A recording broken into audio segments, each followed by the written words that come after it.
Ég er með Donna Sigurðsson, þjálfara Þór KA. Donni, það eru tímamót á sunnudaginn í lífi þínu, lífi stelpnanna í Þór KA, lífi okkar Akureyringa. Þú ert að kveðja, kveðjuleikurinn hérna á heimavelli. Hvernig leggst þið í? Já, ég held að það verið bara pínu skrýtin tilfinning. Búin að eiga Þórsvöll sem heimavöll núna í 5 ár og 3 ár með stelpunum og 2 með strákunum og ég held að verið bara blendna tilfinningar. Þetta er ótrúlega bara frábær tími en vonandi getum við bara klárað þetta almennilega og unnið góðan sigur í loka leiknum. Það væri vel yfir hæfi held ég. Sigur tár á hvarmi? Það verður gæti alveg komið eftir leikinn sko, við sjáum til. Nei, við viljum að reyna að vinna þennan leik og það er nú eiginlega atriði í þessu öllu saman. Og miklu minna máli með mig sjálfan bara. Við reynum að stefna á að spila góðan leik og þá verð ég bara alveg feikilega glaður. Sem Donni, Stjarnan, þetta er lið sem hefur verið eins og Þór KA topplið síðustu ár. Við hefum ekki búist í toppleik hérna á sunnudaginn. Engin spurning, það var fyrir leikurinn var hundleiðilegur reyndar á Stjörnuvelli, það fór 0-0 og það var kannski 2 færi í öllum leiknum samanlagt og það var ekkert spes en ég held að verði alltaf annað på tenni núna. Það er voða lítið fyrir liðina að keppa af ykkur og þannig að ég hugsa að það verði bara svona bæði liðir inn að fara all in kannski í þessu og sækja bara og reyna að skora svolítið af mörkum og reyna að búa til bara skemmtilega leik og skemmtilega stemningu með fólkinu og eðlilega ná í góðan sigur. Þetta verður væntanlega, ef ég man rétt, 28. eða 29. heimaleikur þinn með Þór KA og Þórsvelli. Já, það er bara magnað, alveg reynd.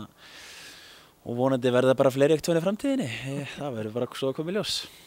Donni, við náttúrulega þurfum að hvetja bæjarbúa til að fjölmenna á leikinn og ekki síst ef skekynni af einhver hafi ekki komið til þess að horfa á Þór KA. Nú er tækifæri að koma og kveðja Donna. Já, bara það væri gaman að sjá bara sem flesta og hann aðalega fyrir stelpurnar, engin spurning því að það er svo sannlega skilið. Þetta er búið að vera stórkostlega ár hjá okkur og þetta er búið að vera svona upp og niður tímabil hjá okkur núna, búið að vera svona pínu harðindi bara, búið að vera alls konar að einhvern veginn og en það eru samt staðarnir þá við öll að klára þetta mót með miklum sóma og byrja þá á morgun og vinna leikinn á morgun og svo vonandi í síðasta leik líka en aðalatriðið er að fólk mæti bara og sjá skilji við stelpurnar eftir þetta sumar eins fagmannlega þau geta og svona svo gefur kannski aðeins byrjun inn í næsta tímabil að skilja við fólki sitt á góðan hátt. Svo þannig að þú talar harðindi og það er náttúrulega sko þau hafa nú svo sem áður döni á íslensku þjóðinni, stelpurnar okkar eru Íslendingar alveg út í gegn, eða flestar þessar sem liðu nú og það er lifa af harðindun og sólin kemur upp aftur.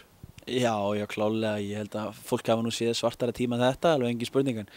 Þetta búið að fór ekki alveg kannski eins og við ætluðum í sumar og vonandi eins og segi, ná að klára þetta bara á jákvæðum nótum sem að getur svo mögulega að við tekið okkur áfram í næsta tímabil og stelpurnar hafi staðið sig heilt yfir mjög vel í mjög mörgum leikum og úrslitin hafa kannski bara oftar en ekki dottið öfumegin, þar að segja þið áttu kannski detta okkar megin líka. Þannig að það var svona pínu leitt yfir því en svo hafa við náttúrulega alls konar dunið yfir okkur meiðsli og alls konar utanlandsferðir og ýmislegt þannig að við heldum höfum gert eins vel úr því sem okkur var gefið og það sem hefur komið fyrir eins og við mögulega höfum getað og eins og ég segi aftur og nú vonum við bara til þess að klára þetta almennilega á morgun og það er þess að á heimavelli og gefa fólkinu okkur góðan leik. Leikurinn er á svolítið sérstökum tíma, hann var upphaflega auglýstur klukkan 14 en búið að færa til 14:45 þannig að við verum að hvetja fólk til þess að hafa það í huga þannig að mæti ekki bara í hálfleik. Já, það væri alveg agalegt að mæti í hálfleik endilega 14:45, það er tímasetningin, ekki klikka á því. Það væri frábært að fá sem allra flesta og kveðja stelpunnar með miklum stæl því að það eru staðarnir því að kveðja fólki sitt hér og heimavelli með miklum stæl. Og við kveðjum þig líka með stælna, séu Donni gangið vel og takk fyrir. Takk fyrir það, Palli minn, takk.